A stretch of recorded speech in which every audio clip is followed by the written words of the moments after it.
batya kubanga kyekiri mu bwongo bwaffe ffenna bannakibuga ne bannakyalo. Tuli mu keetalo katya tuli mu kwetegekera. Omugenyi ajja, wuuyo ajja. Tayimu yaliwooko wulira nga batugamba Ramadhani ebuzaayo emyezi 3 ne twetala ne tusanyuka. Tayimu yatuuka ne batugamba ebuzaayo emyezi 2. Tayimu yatuuka ne batugamba ebuzaayo mwezi. Kati tebakyabyogera. Ekigambo ekiri ku mimwa gy'abantu tubala wiikisi. Nsaba Allah akkirize bukeere nkya nga tuli mu Ramadhani munda. Kino kiwawulira kituufu, yeetaagisa okwetegekera. Kyekiri mu basaze b'e Uganda bali mu kwetala beetegekera Ramadhani. N'ekisoboka okuba nga bye bateekako essira ate munnange si bye ebikulu, ate ebikulu nga si bye balinako, nga tebabirinako, wabula bali ku ki? Tukyuse kapeti zino Ramadhani egende okutuuka ng'omuzikiti gwaffe gunyirira. Ekyo gyekiri. Naye waliwo ekisinga obukulu kyeŋŋenda obbalagana bwino.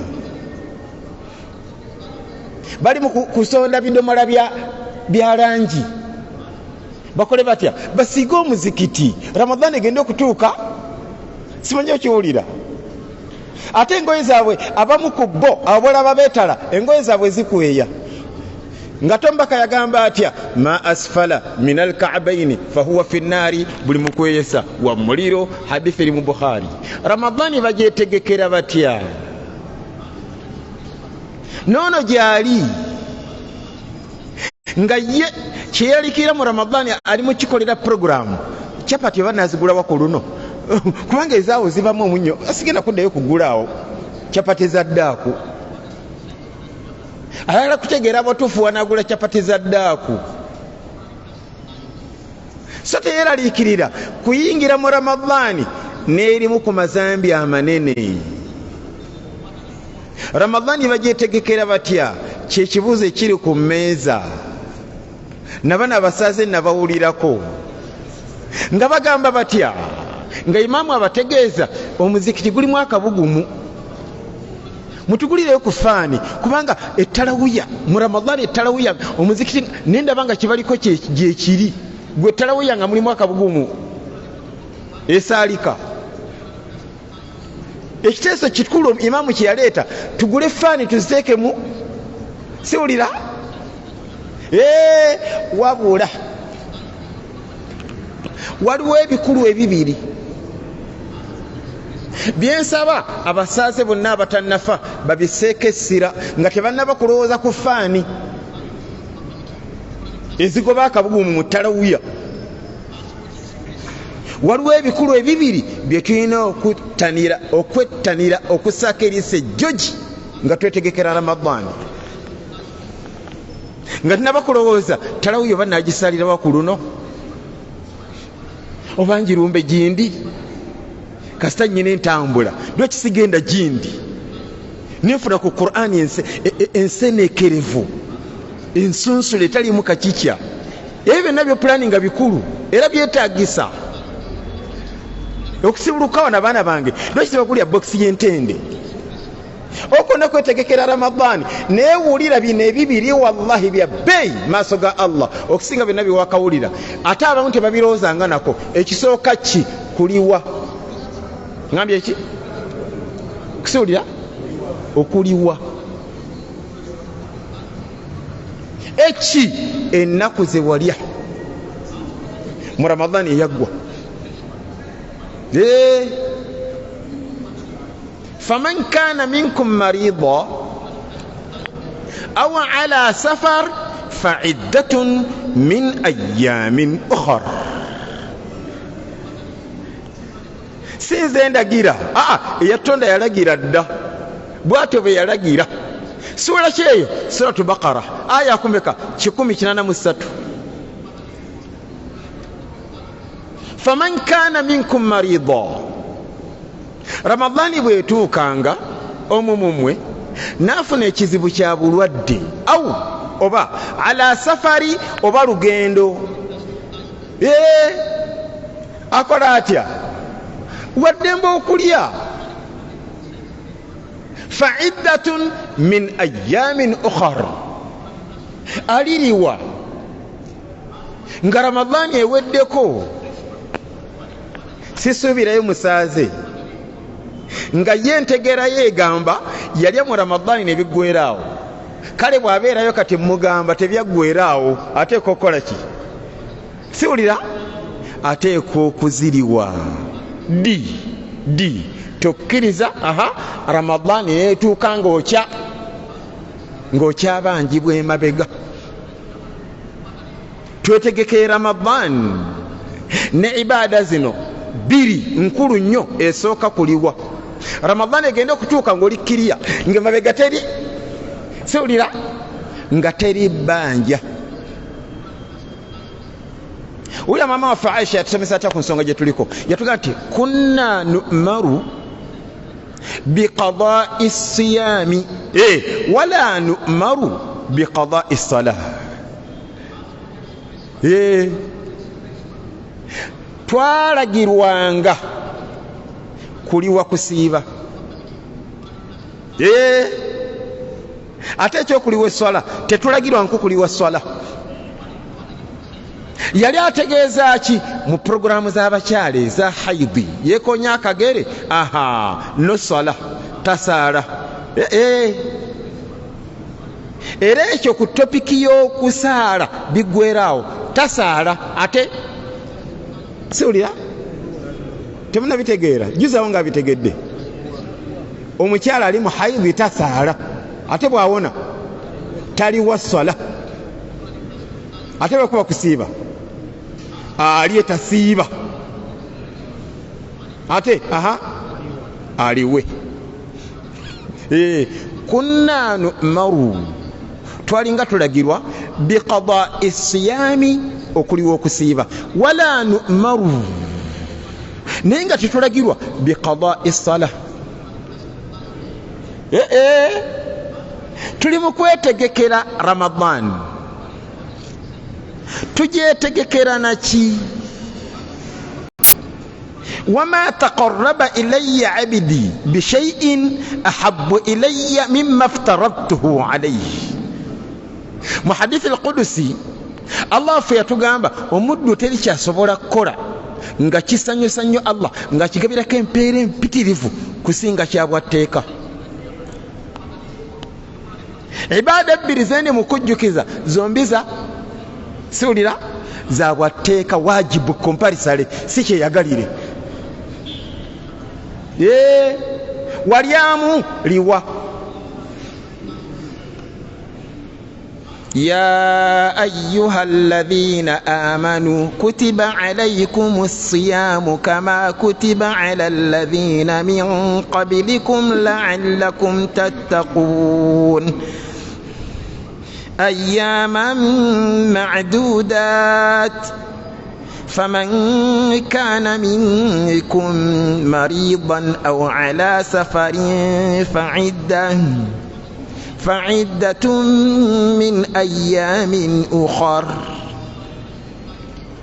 وعلى الذين يطيقونه فدية طعام مسكين فمن تطوع خيرا فهو خير له وأن تصوموا خير لكم إن كنتم تعلمون شهر رمضان الذي أنزل فيه القرآن هدى للناس وبينات من الهدى والفرقان فمن شهد منكم الشهر فليصم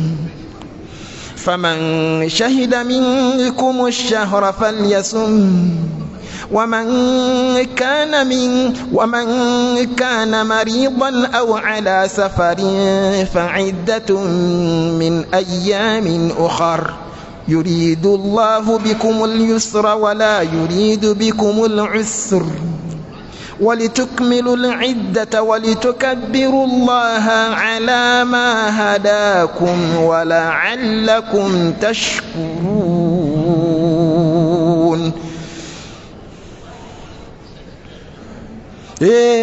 bwatyo Allah bwe yatulagira omwezi gwa Ramadani gukusanzeewo ogusiiba kyabwateeka mpaji mu mpaji z'obusiraamu. Nali mulwadde nokola otya nendyamu tebyaggweeraawo. Nali mu lugendo nendyamu tebyaggweeraawo. Nkole ntya liwa di tokkiriza Ramadani neyingirawo nga tonnaliwa. Nnaku zikubanjibwa mu Ramadani eyaggwa. Ramadani bagyetegekera naki? Ng'ogyeko ebyokusiiga emizikiti langi n'okuteekamu faani ebiwujjo tuwona akabugumu k'ettalawiya. Ng'ogyeko bino ebyokutegeka daaku. Oyagala okugula katoni namba ey'eŋŋano. Waliwo ebikulu ebisinga ebyo. Ettalawiya naagisaalirawa leero. Bannange tulowooze ku bino nga tunaba kulowooza ku ebyo. Ekisooka nkigambye kuliwa. Nsaba Allah akkirize kiwulikike ate kitegeerekeke kubanga bwino kunna nu'maru biqadaa'i siyaami wala nu'maru biqadaa'i salah. Walyamu tebyaggweeraawo.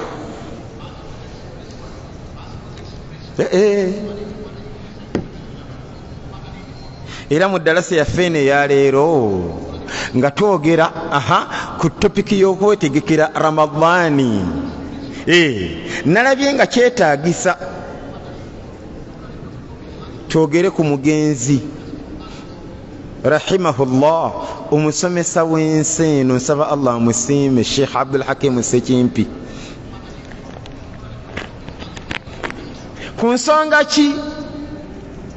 Ensonga gye twogerako ayina amasala ge yasomesa awo. Kisooka okuba nga togawuliranga kati nga gakwatako. Waliwo fiki gwe yaleetawo nga bwakikugu nnyo. Nange ne ŋŋamba nja mujjukiza basaaze bannange abatannafa. Faman kaana minkum mariida aw ala safar fa'iddatun min ayyamin ukhar. Sheikh yasinzira ku aya eyo. Aya kale zikkiriza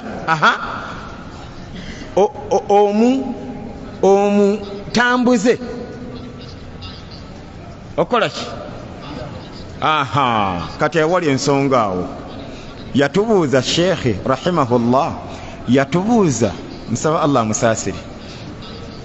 Muhammad simanyi oba waliyo oleka kolo wayosa awo bayizi bitwasomanga nabo. Oyo muddu yatusomesa y'omu ku basseeka abaagasa ensi eno. Yatubuuza nti omutambuze akkirizibwa kulya oba akkirizibwa kusiibulukuka? Kati mbuuza mmwe oyanukula otya? Omutambuze akkirizibwa kulya oba akkirizibwa kusiibulukuka? Okyanukula otya? Oba bye bimu? Okyanukula otya?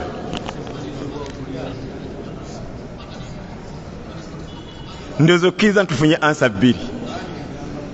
Abamu baŋŋambye kulya, abamu baŋŋambye kusiibulukuka.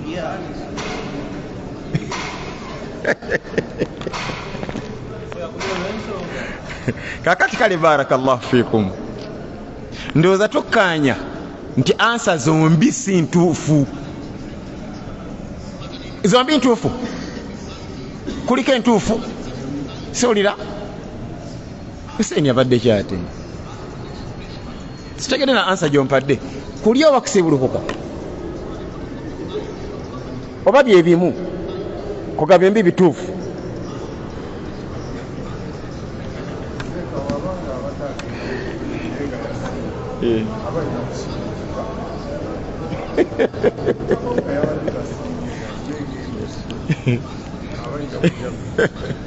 kale barakallahu fikum munange si byebimu kuliko ansa emu entuufu omutambuze akkirizibwa kusiibulukuka so si kulya kati ekibuzo ne kijja byawukanirawa bw'ogamba nti kulya katugeze omutambuze ono ng'asula mumbuulire asula mukono kakati enkya tuli mu Ramadhaani nno enkya alina safari agenda wa agenda Saudi Arabia agenda Dubai enkya agenda mu America enkya agenda mu agenda China kusuubula enkya agenda gindi kati omutambuze gwe tuli naye oyo omutambuze gwe tuli naye kati wetugamba nti akkirizibwa kulya kiba kitegeeza ki kiba kitegeeza nti leero tagenda kulya ddaaku agenda kukeera ku makya breakfast ye kubanga kisoboka nga ennyonyi esimbula ssaawa katugeze 5 ennyonyi esimbula ssaawa 5 nekitegeeza nti agenda kuva emukono katugeze ku ssaawa nga 2 ng'amaze bwe ruga nti akkirizibwa kulya aveeyo ng'amaze okulya oba kyanki oba kyayi oba kinaye ng'atasiibye laba ekizibu bwe kiri ndowooza olabyewo ndowooza ani alabyewo gamba kwe kutuuka entebe ne bamuga nti soore ennyonyi yalwadde ate bambi yavudde awakanga yalidde kakati sooka olabe kikyolaba waawo ekizu kyafunye kirabye tasiibye ate tatambudde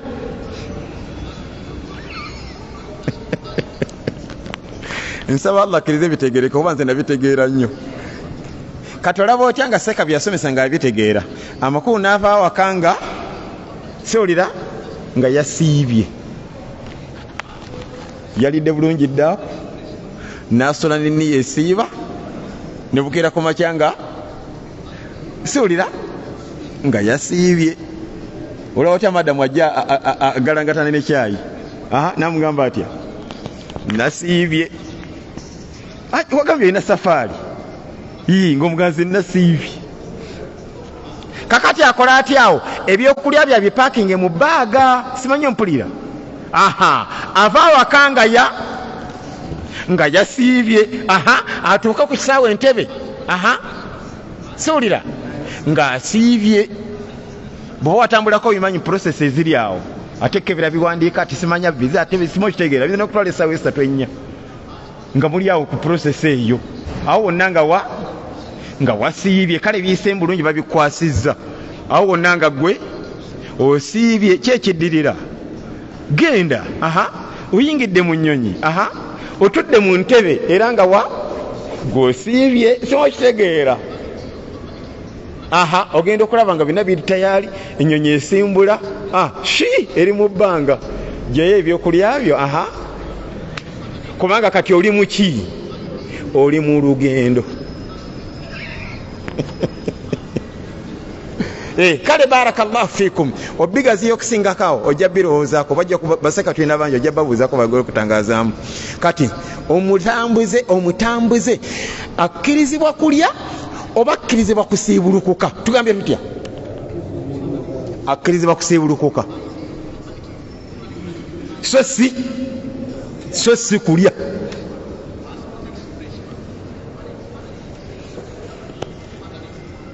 Ramadhan kyetaagisa gyetegekera ekyo kyowulidde kyetwakula tumanye okuva mu buto ate nga kituufu si yakubamirako n'ogigwamu bugwe yeetagisa ogyetegekera wabula ekizibu we kiri abasaaze kwe kuddira ebintu ebya sunna ebyakyeyagalire nga si bya mpaka nga si bya wajibu ne babissaako ennyessira ate ne balaggajelera ebyobwetteeka wama taqarraba ilayya abdi bishaiin ahabbu ilayya mimma aftaradtuhu alayhi teri muddu ibaada gyakola ng'emusembeza eri Allah nga Allah agyagala nnyo okusinga ey'obwetteeka eya farada eya wajibu wala yazaalu abdi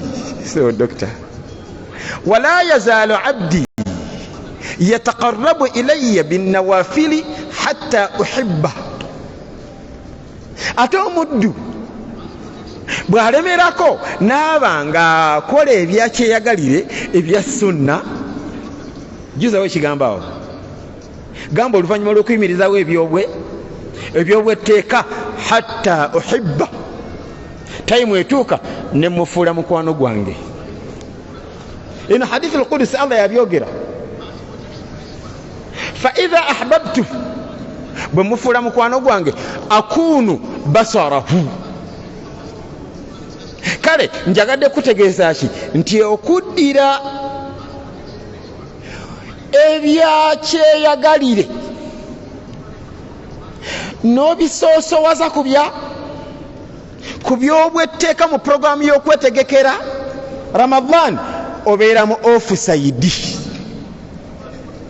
Nenjagala nsabe basaaze bannanga b'ebitiibwa abatannafa bwe tubanga bulijjo bwe tukola mu Ramadan tetukikola mu Ramadan eno tetukikola wabula tukole ki essira tuyiteeke ku byobwetteeka ebiri komparisale nga ki ng'ekyo kyeggambye kiwa erinnya gamba kuliwa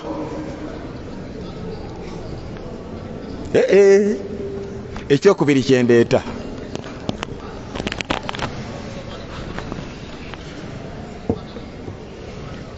akati mu Quran essula eyitibwa Tawba aya 14 Allah yakyogerako. Nsaba Allah akkirize tuleme kigayalira kubanga kyabwatteeka. Ne mu surati Shura aya 25 era Allah yakyogerako. Yatugamba ati Allah waffe yatugamba nti wa huwa alladhi yaqbalu at-tawbata an ibadihi.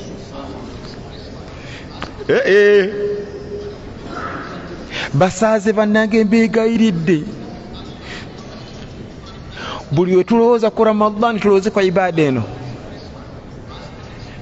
Ibaada eno eyitibwa Tawba mu Luganda okwenenya mu Luzungu to repent.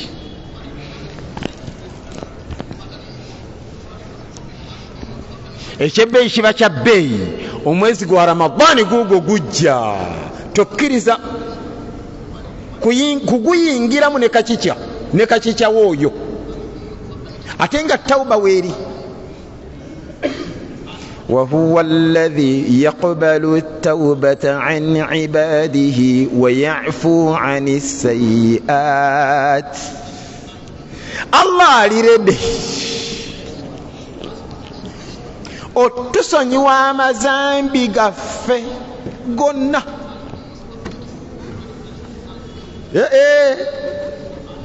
قل يا عبادي الذين أسرفوا على أنفسهم لا تقنطوا من رحمة الله إن الله يغفر الذنوب جميعا إنه هو الغفور الرحيم وأنيبوا إلى ربكم وأسلموا له من قبل أن يأتيكم العذاب ثم لا تنصرون. سورة الزمر. era Allah wakitiibwa atugamba ibaada eyo bagiyita batya? Tauba, mu Luganda okwenenya. Ramadani bagyetegekera naki? Bingi, ne kino kyabwatteeka kiyitibwa kwenenya. Tukole tutya bannange? Twenenye. Mu hadithi emu ulira okumanya kyabwatteeka. Mu hadithi emu sallallahu alaihi wasallam, nabbi waffe sallallahu alaihi wasallam yatugamba nti kullu bini adam khata. Kullu bini adam khata. Buli mwana Adamu musobya.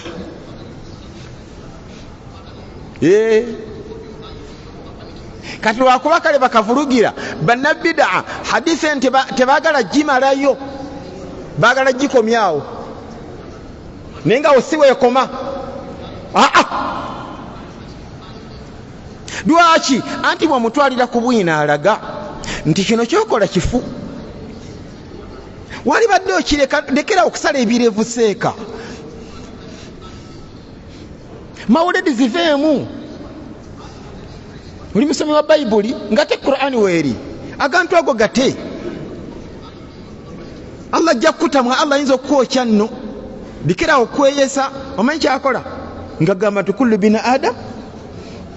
Tiwali mutuukirivu. Gw'oli mutuukirivu nnyo. Abo abasomesa abo tebalina kyogamba, bo batuukirivu nnyo. Nabbi waffe nnyini yagamba nti kullu bin adam khata. Kati bambi shaitaani emuwa message enfu nti eyo hadithi etegeeza nti genda maaso n'okusala ebirevu. Ne mu Ramadani kalakata, ne mu Ramadani gwe kweyesa.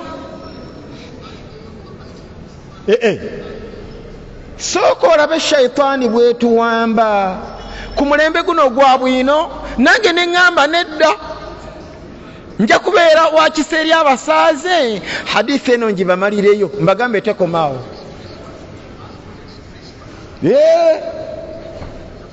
Munnabbidaa akyayogera kituufu. Ddala singa ali ekomaawo simanyi okitegeera. Kullu bin adamu khata. Singa kati naye ngenda mu saluuni nga nteekayo ettama nga bakalakata. Ate bw'onsomera hadithi ziri khaliful mushrikin, ombaka yagamba mwawukane ku bashiriki, mwawukane ku bapita balevulandi bayokaana. Uli ombaka bwe yagamba abasiibi yagamba nti khaliful mushrikin, mwawukane ku bashiriki, bapita balevulandi bayokaana, bayoweeri mubaawukaneko. Abasiibi mwenna mwawukane ku bashiriki. Afu luha, ebirevu mubireke. Wa afu shawariba, muleke masulubu. Nga gamba shia, ombaka yagamba nti kullu bin adam khata. Buli mwana Adamu musobya. Ndeka nsala ebirevu byange naawe tomalako mirembe. Kullu bin adam, nze nange ndi muntu. Bane bannabbidaa bakwasa. Ogamba akola tauba munnabbidaa. Allah kasana mwemba naddala nga mugagga ng'akola hijja. Omusomere bwino nti omusiraamu takweyesa. Ngagamba kullu bin adam khata. Buli mwana Adamu musobya. Nze ndi muntu bulijjo mpita malayika. Waliwo talina nsobi. Mune ng'akalakata birevu, ng'akweyesa mpale, ng'asoma mawuledi, ng'asoma Bayibuli, ng'alemera zikiri kalenge, buli bidaa ng'agiremeramu. Kullu bin adamu khata. Daba volongoto mu ddiini yaffe y'ekitiibwa. Era bw'otyo bw'ogenda okusiba Ramadani n'eyo feesi nga tetawuba weeri. Lwaki twesiranya nga tulaba? Hadithi kangi kumalireyo. Nabbi waffe w'ekitiibwa sallallahu alaihi wasallam yatugamba nti kullu bin adam khata. Buli mwana Adamu musobya. Wa khairul khata'ina, ulya bwino nga tonnafa. Wa khairul khata'ina, abasobya abalungi. At-tawwabun, bebenenya. N'amanya nti lino zambi n'alisangulawo siwulira ne tawuba.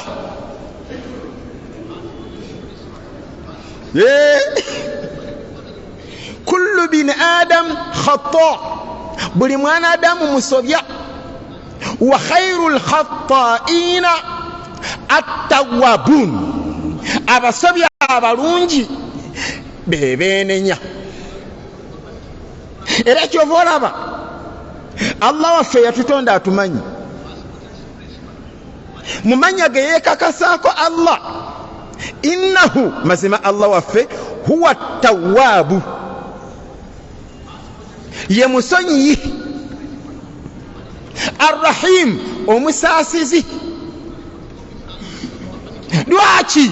Anti ye yatutonda ate akimanyi tuli basobya. Bulijjo nnyo omwenge. Eno hadithi ndayira Allah yantonda, wallahi tegamba nti genda maaso n'okunywa omwenge, kubanga kullu bin adam khata. Hadithi ekomawo. Eno hadithi ekkubiriza tawuba. Era ezambi wali badde olivaako n'okola tawuba ne weenenya n'osaba Allah n'akusonyiwa, kubanga Allah asonyiwa. Teri zambi Allah lyatasonyiwa, teririyo. Kaabe shiriki, kabibe bisiyaga,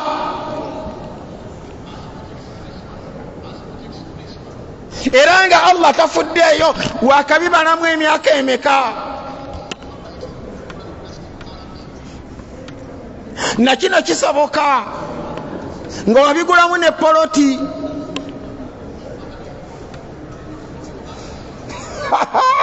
Na kino kisoboka nga wafuna sente nyingi pitirivu mu bisiyaga.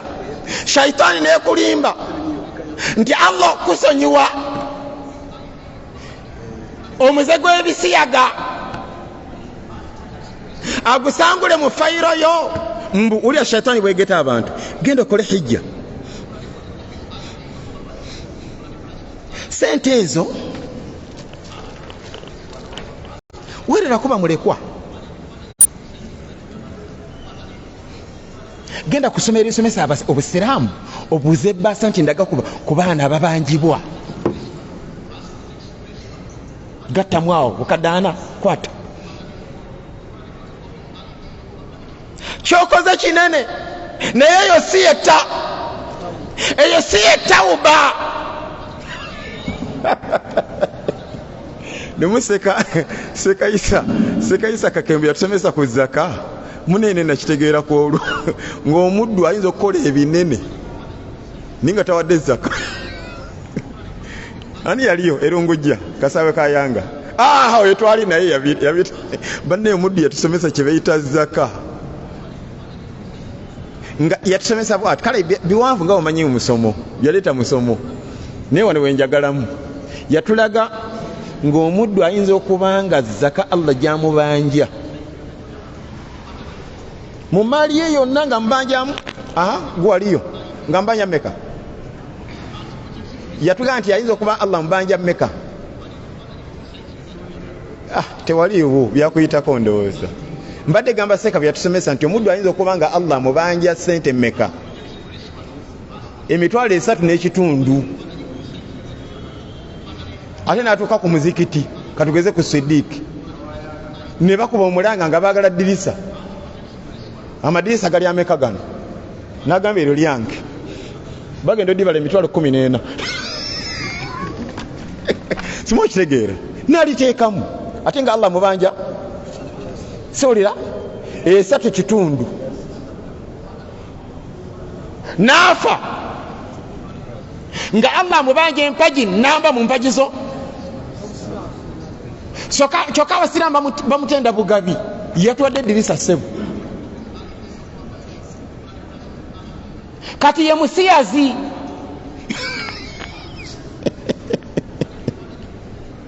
Allah kyamubanja kitono nnyo, bakiyita tawuba. Kati ali mu kusaasaanya sente, agenda gulira abantu byakusiibulukuka. Ku Siddiiki awo mupa ku budget. Olunaku mulya mmeka? emitwalo 8 mumpe wiiki namba ezo zange ate ngenda galabana na nkoko na juice ate njala Minute Maid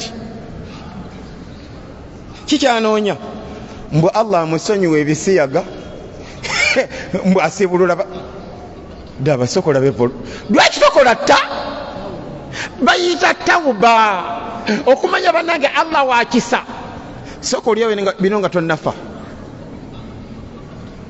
mu hadithi nabbi waffe yatugamba inna Allaha yabisutu yadahu billayl liyatuba musii'u nnahari ويبسط يده بالنهار ليتوب مسيء الليل الله yanjuluza omukono gwo gw'ekitiibwa ekiro nga kikyanoonya eyavuluza emisana akole tawuba yenenye Allah amusonyiwe nkuzambe kimpozi gambe zambi lyonna oba bisiyaga oba shiriki oba kuloga kubanga kisoboka nga omukyala gundi bawole yamuzaako lyayiga okuloga yayita bimanyi bambi ng'akuma eddiini ye ne bamugamba onoomalako okimanyi nti bakuloga eri tolanga kati olwala n'omusajja takyakulabawo bambi ga shaitani aljinni wal insi nigamuwangula kati yatandika okuloga nekiri kisoboka ye Yesu nga kusiba Ramadan kyebayita tawuba takirowoozanga nako bannange mbeegayiridde Ramadani tujetegekere na tawuba ku mazambi ki gonna edala seeka bate wagitegeera nze nga nagitegeera nnyo kyakulabirako kyeyatuwa ekirala awo koganga omuntu afulumya sente nga mpitirivu naye ngeza Allah ziremedde okyerabidde yatugamba omuddu seeka asomesa wano lwakumeka nawo yabisomesawo ekitegeeza asomesawo zaka kati yabimanya kati ayita kyakulabirako ekirala awo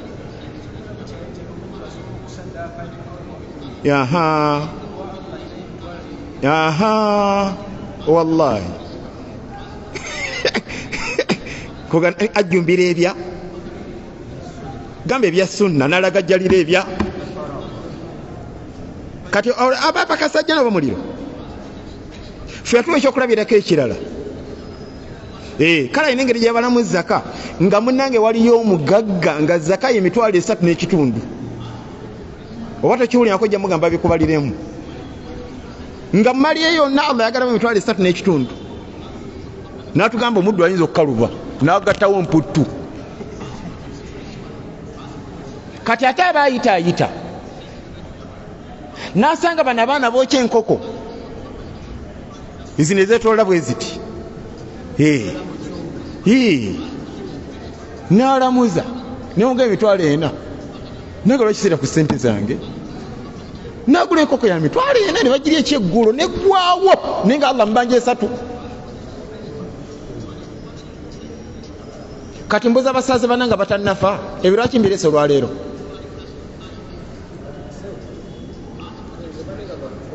banne musooke munyanukule eddala zange eggalewo lwaki ndese ebya zaka nesekaisa engeri gyatusomesa lwaki mbirese kubanga ndawuliza okulandulikiraawo nemerabire gye tubadde kirungamye mpulire nti tawuba Allah gyabanja munnakakikya yenna kati ayinza okulanduka n'akola biri ebinene n'alagajjalira kino ekitono tulese kyakulabirako kimpozi gamba ng'omusiibi omusiyazi bambi n'awuliriza ku bwino akwata ku bisiyaga n'alaba nga kyalina okukola kulaajanira Allah, kulaba ng'alina kyakola Allah amusonyiwe. Kisoboka okuba nga ssente zeetumye ku akawunti ye. Kino ekirowoozo bw'olaba ng'ekirungi naye shayitaani eba ekimuwadde. Kitya mpozi zimbako emizikiti egi, ate buli muzikiti ekako bbowa. Kati mbuuza mwe basaze bannanga batannafa, kyakola gye kiri? Mbuuza mwe kyakola gye kiri? Yali badde akola ki? Tauba ya sente mmeka? Mbuuza mwe tauba ya sente mmeka?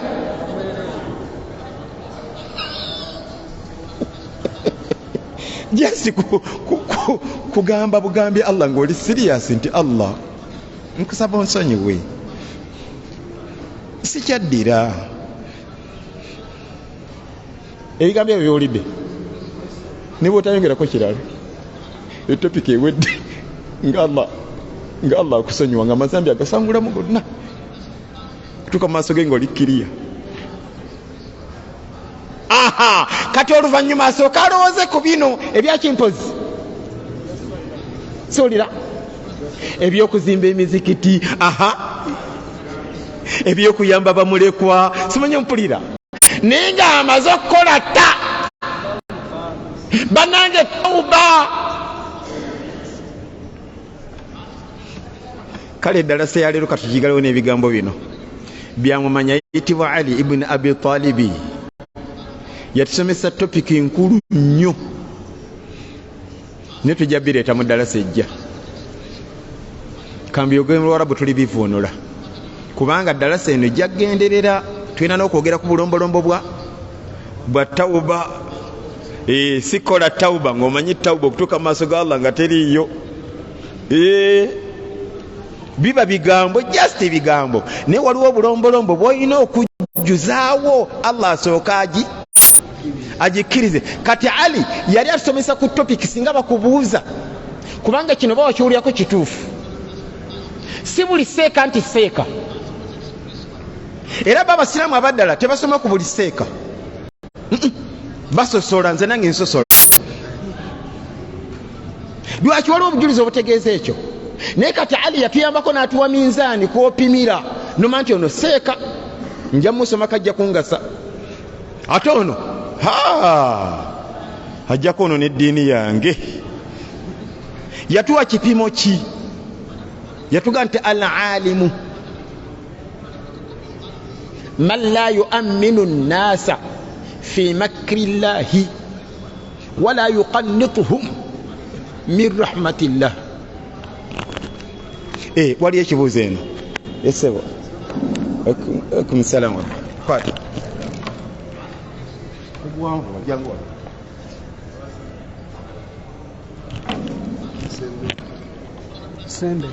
semberani waweza kwa chale ni abadi. Assalamu alaikum warahmatullahi wabarakatuh.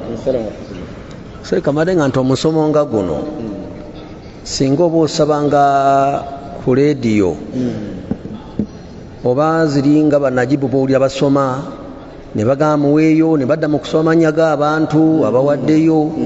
Kati nze mbadde ngamba musomo guno kuba tuba tuwulidde ekipyo, laba omuntu okubanga ayagala okuwaayo emitwalo 3 n'ekitundu aye n'agenda mu mitwalo 10 oba 8, kigamba nti aba tamanyi, tayinza kuleka kino kyategedde n'agenda n'akola kiri. Kati obumanyi buno obutono bw'osomeseza omusomo ogwo kuba kati abaguwulidde batono, naye nga mbadde ngamba banga n'osaba leediyo ku zino ezaffe kati nga ku ssaawa ezo n'okolangako purogulaamu abantu bangi kiyinza obayamba n'okutegeera.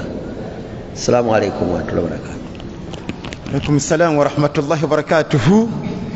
Kakati okujjako kyongerezaako nti ekirowoozo kirungi, lwakuba kale sikirinako busobozi.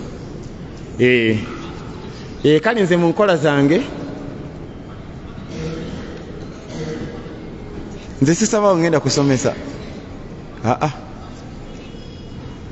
wabula abawulidde batono, si batono. Kati olaba recording abo, kati kuliko abayizi bamikooko atoko onalina abayizi 6 ono tebaliiwo, wano 32 ono tebaliiwo, ate buli agufunye agenda gusaasaanya. Simu okitegeera, nekitegeeza nti Allah ayinza okuteekamu baraka mu musomo guno. Obudde bwona agenda okukya ng'abantu nga mutwala bagufunye. Kakati ekyokusomesa ku radio oba ku TV oba mu lukungaalo lunene olusingako wano, kale musomo bwe gutya mpozi tujumbire bikulu. Oluusi ekikulu kibanga kitini bwe kiti, naye ate n'ogenda ojjumbira aganene, ate oluusi ngewa Allah tegokala ng'ayagala katini bwe kati. Simu okitegeera, nange ndaba ng'omusomo guno gwetaagisa okusinzira kaki kyasaasaanye. Wabula inshallah bamugumu, ani gwe njogera naye bamugumu biidhinillah, Allah ajja gusaasaanya, gujja kutuuka mu bantu bangi. Era namwe mbasaba mugumpeerezeeko enamba yange mugiina, nange ngenda gusaasaanya, kuba kati byayanguwa tekinologi yajja. Omanyi bw'okola bw'ofuna omusomo gw'oguteeke mu gurupu beggo. Kakati gurupu eno eyinza okubaamu abantu abasukka mu 3. Gurupu yaffe erimu bameka? Waliwo gurupu eyitibwa Alkitaabu wa Sunna, erimu abantu 430. Kakati wekwata nokuteeka mu gurupu eyo, simu okitegeera. Kakati bano 3 oba 4 oba 5, waliwo gurupu yendala ng'erimu abantu 5 muzaffe ezaawo ne Uganda wano. Waliwo ez'abanene abamanyi abanene eziri mu 100 oba ozimanyiko nja zikulagako. Naye wano ewaffe Uganda waliwo gurupu gye nalabye ng'erina abantu 5. Kakati omusomo gusaasaanya, omanyi kyokola gusolanga mu gurupu beppa. Simu okitegeera. Kakati buli aguwidde nga gulimu amakulu, katugeze bali 5. Allah bwakuwako 3 ne baguwulira ne baba gulimu amakulu nabo ne ba. Simu okitegeera. Kakati butya n'oguteeka mu gurupu 5, kumanyi nyina gurupu ezisukka 20. Ate gwe oyina mmeka? Kati onalina 16. Gwe oyina mmeka? 7. Gwe oyina webale nnyo.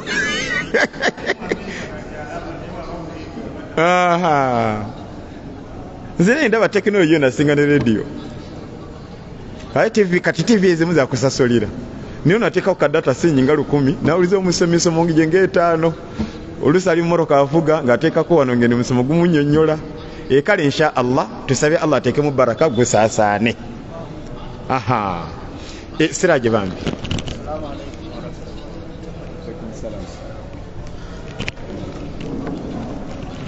Assalamu alaikum wa rahmatullah. Ekiteeso kya munnaffe kiyinza okuba ekituufu, naye waliwo ekirwadde ekisinga ku butamanya. Abantu ekibalemesa okukola emirimu emituufu awamu n'ekyo nga mifundafunda ne bakola ebinene ebitabagasa kuba kweraga nga tebakula ku lwa Allah. Wewali ekirwadde awo kola linnya. Kati mune nakyo weekiri nsaba Allah akitutaase, kubanga emabegakaawo waliwo programu nga yakuzimba ssabo. Omwe Abaganda balina olugezigezi bannabida bagayitanga masiro. Naye oba waliwo naye wakyerabirako bwoti n'agago nga nagaga musiraamu ng'asobola okuwaayo bukadde 5 mu kuddaabiriza amasabo, naye ng'abasaaze basala nabo ku muzikiti. Allah akbar, nga bakubye mulanga nga jjayo 5,000. Lwaki bino ebyomuzikiti wali bannamawulire ate ku masabo bagenda kulaga ku TV, bakulaga ku radio, bakube mu mpapula z'amawulire Haji yatwadde obukadde 7 ate Haji gundi 35. Ate kuzimba muzikiti mbadde obusawo bwa sementi 4. Kati mulimu n'ebyokweraga naye ddala ng'okimanyi nti ssente Allah ye yazimpa era agenda zimbuuzaako. Ogaana otyo ziteeka mu puroguramu z'obusiraamu. noziteeka ku masiro n'okwata ssente Allah ze yakuwa noziteeka mu kwabya ennyimbe okwata ssente Allah ze yakuwa noziteeka mu kusala ebirevu kuba tebabisalira bwereere bane. Assalamu alaikum warahmatullahi wabarakatuh.